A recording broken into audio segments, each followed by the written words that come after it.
Hello बच्चों, आज हम जानेंगे क्लास 9 हिंदी स्पर्श भाग फर्स्ट से चैप्टर 4 के प्रश्नों के उत्तर, जिसका शीर्षक है तुम कब जाओगे अतिथि। बच्चों, इस चैप्टर के प्रश्नों के उत्तर की शुरुआत हम यहाँ से करेंगे। खंड क में जो प्रश्न दिए गए हैं उनके उत्तर हमें कम से कम 25-30 शब्दों में लिखना है। तो खंड क से पहला प्रश्न है, लेखक अतिथि को कैसी विदाई देना चाहते थे। तो इसका आंसर है, लेखक अतिथि को एक भावभीनी विदाई देना चाहते थे। वो चाहते थे कि जब अतिथि जाए तो पति पत्नी उसे स्टेशन तक छोड़ने जाएं। उन्हें सम्मानजनक विदाई देना चाहते थे। बच्चों, सेकंड प्रश्न में पाठ में आए निम्नलिखित कथनों की व्याख्या करना है। तो सेकंड प्रश्न से का कथन है, अंदर ही अंदर कहीं मेरा बटुआ कांप गया। तो इसका मतलब ये हुआ कि जब लेखक ने अपने घर आए अनचाहे अतिथि को देखा तो उनका बटुआ कांप उठा। आशय यह है कि उन्हें अपनी आर्थिक स्थिति डगमगाने का भय सताने लगा। उन्हें लगा कि इस मेहमान पर बहुत अधिक खर्च करना पड़ेगा। ख कथन है कि अतिथि सदैव देवता नहीं होता, वो मानव और थोड़े अंशों में राक्षस भी हो सकता है। इसका मतलब ये हुआ कि हमारे शास्त्रों में अतिथि को देवता बताया गया है, क्योंकि मेहमान के आने पर सब खुश होते हैं और घर में उत्साह का माहौल रहता है। लेकिन वही देवता समान अतिथि राक्षसों के भांति बुरा लगने लग जाता है अगर वो वापस लौटने का नाम भी ना ले और बहुत दिनों तक वो टिका रहे।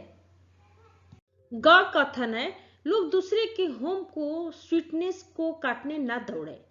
तो इसका मतलब ये हुआ कि लेखक का अतिथि ऐसा व्यक्ति है जिसे दूसरे का घर बड़ा अच्छा लगता है। दूसरे के घर ठहरने पर एक व्यक्ति खर्चे जोड़ने की चिंता से मुक्त रहता है और अपनी सारी परेशानियों को भूलकर अतिथि का आनंद लेता है। लेकिन यह व्यवहारिक नहीं है, क्योंकि इससे मेजबान के सुखी जीवन में खलल पड़ने लगता है। इसलिए लेखक का मानना है कि अपने घर की मधुरता का आनंद लेना चाहिए, लेकिन किसी दूसरे के घर की सुख शांति में खलल नहीं डालना चाहिए। घ कथन है, मेरी सहनशीलता की वो अंतिम सुबह होगी। तो इसका मतलब यह हुआ कि अतिथि लेखक के घर पर 4 दिनों से रह रहा था। कल 5वां दिन हो जाएगा। लेखक को 5वें दिन यह आशा है कि अतिथि जाने के बारे में अपना सम्मानपूर्ण निर्णय अवश्य लेगा। यदि कल भी अतिथि नहीं गया तो लेखक अपनी सहनशीलता खो बैठेंगे और अतिथि सत्कार भूलकर गेट आउट बोलने में देर नहीं लगाएंगे। अंगा कथन है, एक देवता और एक मनुष्य अधिक देर साथ नहीं रहते। तो इसका मतलब यह हुआ कि यह व्यंग्यपूर्ण पंक्ति है कि हम अतिथि को देवता मानते हैं। इसलिए लेखक अपने अतिथि को बताना चाह रहे हैं कि देवता और मनुष्य काफी समय से एक साथ है। जिस प्रकार देवता दर्शन देकर चले जाते हैं, इसी में उनका देवत्व है। इसलिए अतिथि को भी लौट जाना चाहिए और अपना देवत्व पहचान कर इसे बरकरार रखने का प्रयास करना चाहिए। इसलिए आप कृपा कर हमारे घर से प्रस्थान करें। बच्चों, खंड ख में जो प्रश्न दिए गए हैं उनके उत्तर हमें 50-60 शब्दों में लिखना है। तो खंड ख से पहला प्रश्न है, कौन सा आघात अप्रत्याशित था और उसका लेखक पर क्या प्रभाव पड़ा। तो इसका आंसर है, अतिथि को लेखक के घर रहते 4 दिन हो गए थे।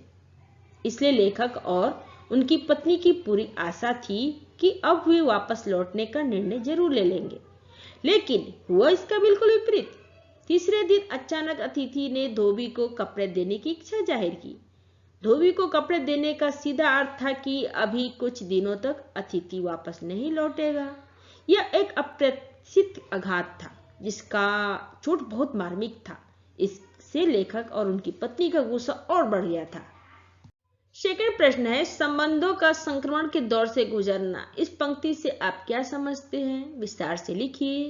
तो इसका आंसर है, संबंधों का संक्रमण के दौर से गुजरना। इस पंक्ति का आशय है कि संबंधों में परिवर्तन आना। जो संबंध आत्मीयतापूर्ण जो संबंध आत्मा से था और वो घृणा और तिरस्कार में बदलने लगा। जब लेखक के घर अतिथि आए थे तो उनके संबंध सौहार्दपूर्ण थे। उन्होंने उसका स्वागत प्रसन्नतापूर्वक किया था। लेखक ने अपनी ढीली ढाली आर्थिक स्थिति के बाद भी उन्हें शानदार डिनर खिलाया और सिनेमा दिखाया। लेकिन अतिथि 4-5 दिन रुक गए तो स्थिति में बदलाव आने लगा और संबंध बदलने लगे। थर्ड प्रश्न है, जब अतिथि 4 दिन तक नहीं गए तो लेखक के व्यवहार में क्या क्या परिवर्तन आए? तो इसका आंसर है, जब अतिथि 4 दिन तक नहीं गए तो लेखक के अतिथि में कमी यानी आदर सत्कार में कमी आ गई। लंच और डिनर की विविधता कम हो गई। वो उसके जाने की प्रतीक्षा करने लगे, कभी कैलेंडर दिखाकर तो कभी नम्रता की आंखें दिखाकर। स्नेह भीगी मुस्कुराहट कुछ ही दिनों में गायब हो गई। घर की शांति गड़बड़ाने लगी, समीपता दूरी बदलने लगी। वो उसे स्टेशन तक छोड़ने जाना चाहते हैं, परंतु अतिथि है कि जाने का नाम नहीं लेते। लेखक के व्यवहार में और भी निम्न परिवर्तन आए। पहला है, खाने का स्तर डिनर से गिरकर खिचड़ी तक आ पहुंचा। सेकेंड है, वो गेट आउट कहने को भी तैयार हो जाते हैं। थर्ड है, लेखक की अतिथि राक्षस के समान लगने लगता है। 4 है, जब अतिथि के प्रति सत्कार की कोई भावना नहीं बनी रहती। 5 है, भावनाएं अब गालियों का स्वरूप ग्रहण करने लगती है। बच्चों, नीचे कुछ शब्द दिए गए हैं, उन शब्दों के 2-2 पर्यायवाची शब्द लिखना है। शब्द है चांद, जिक्र, आघात, उष्मा, अतरंग। तो इसका आंसर है, चांद का पर्यायवाची शब्द हुआ चंद्रमा, राजशशि।